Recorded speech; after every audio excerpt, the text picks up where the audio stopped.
Poco X3 NFC menggunakan sensor Sony IMX682 menghasilkan gambar foto yang jernih. Itu kata Google ya teman-teman. Dan di sini kita samakan saja, yaitu untuk noise modelnya IMX682 untuk Poco X3 NFC, dan kita kembalikan ya teman-teman. Setelah kita samakan, langsung saja kita coba ya teman-teman.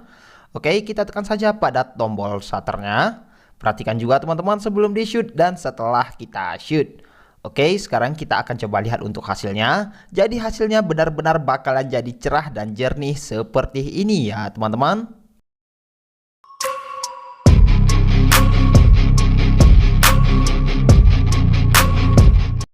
Oke teman-teman, kali ini kita akan coba mereview config untuk Gcam LMC 8.4. Di video ini saya sudah menginstal aplikasi Gcam-nya ya teman-teman. Ikonnya seperti ini. Nanti untuk link download Gcam ini, linknya ada di deskripsi video ini. Dan bila kalian klik linknya, tampilannya seperti ini. Di sini saya menggunakan versi yang paling atas ini teman-teman, yang saya tandai. Untuk kalian pengguna Oppo dan Realme, kalian bisa menggunakan versi AWM, dan untuk kalian pengguna Samsung, kalian bisa menggunakan versi Scan 3D.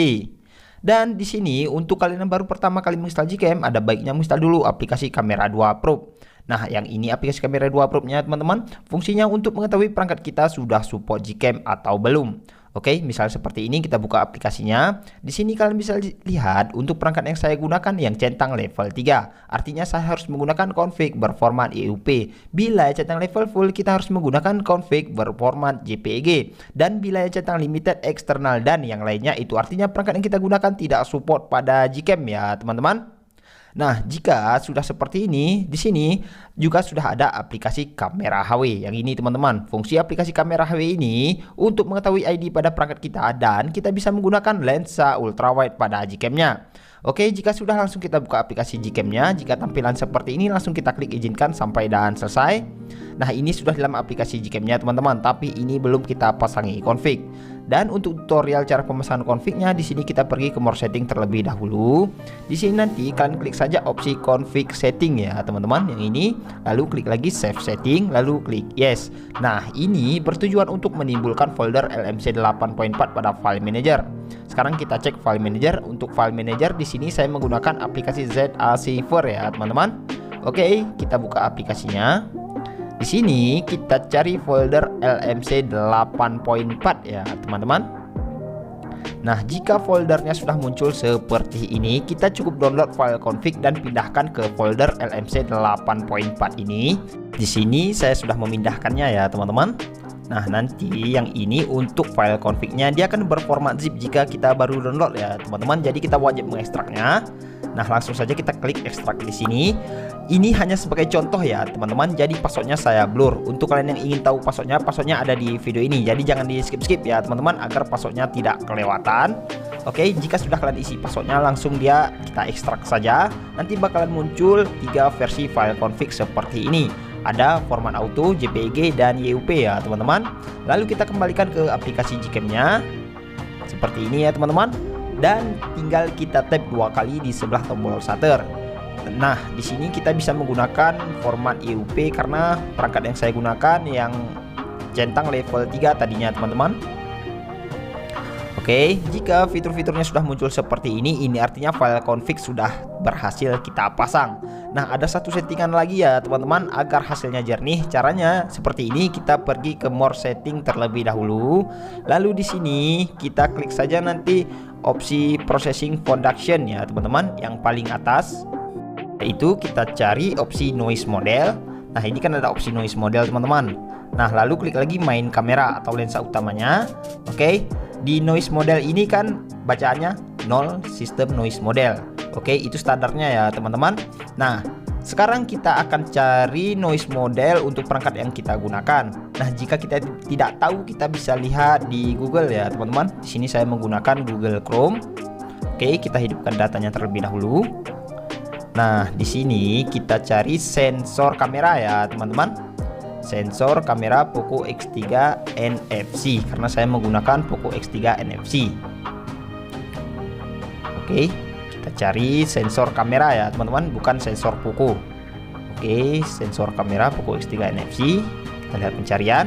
Nah, Poco X3 NFC menggunakan sensor Sony IMX682 yang menghasilkan foto jernih katanya teman-teman. Oke, kita samakan dengan aplikasi Gcam-nya. Kita cari IMX682 untuk sensornya teman-teman. Oke, pasti ada ya teman-teman. Karena ini cukup banyak juga untuk pilihannya. Nanti kalian bisa samakan ya teman-teman. Nah, ini dia IMX682 untuk perangkat saya Poco X3 NFC ya teman-teman. Sekali lagi kita lihat teman-teman, apakah sama? Ini dari Google ya teman-teman. Nah, seperti ini. Sensor utama Sony IMX682 yang menghasilkan gambar foto jernih. Oke, kita coba apakah benar hasilnya akan jernih jika kita ganti sensornya menjadi IMX682. Oke, sekarang kita kembalikan ke layar awal Gcam-nya. Nah, langsung saja kita coba ya teman-teman.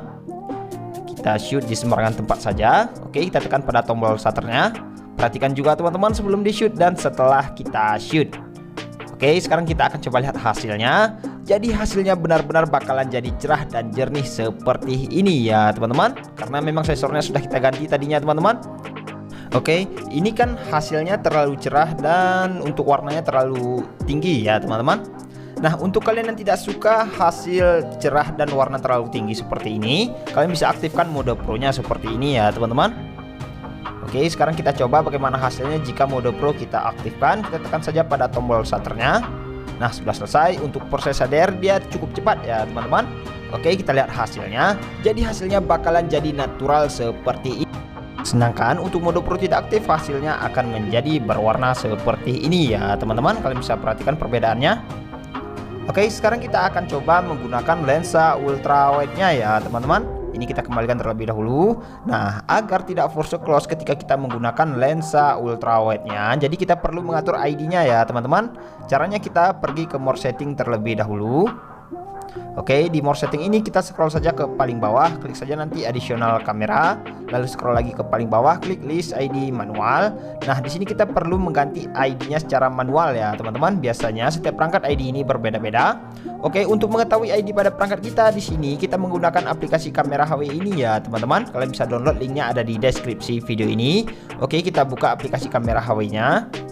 Nah, di sini kan ada al kamera ID 012122 dan 25. Kita ambil 4 angka dari 0 ya, teman-teman. Kita salin ke aplikasi Gcam-nya. Oke, kita coba 0,1, 0,21, 0,22 dan 0,25. Klik selesai, klik OK dan kita kembalikan ke layar awal Gcam-nya. Nah, di sini kan ada lensa tele dan opsi lensa wide. Kita pilih lensa ultra wide ya, teman-teman.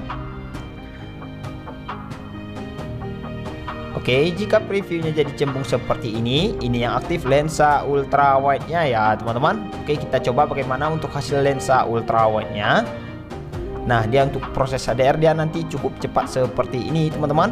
Kita lihat hasilnya. Ini dia untuk hasil dari lensa ultra wide-nya ya teman-teman. Sedangkan ini untuk hasil dari lensa utamanya tadi. Oke teman-teman, sekian dulu.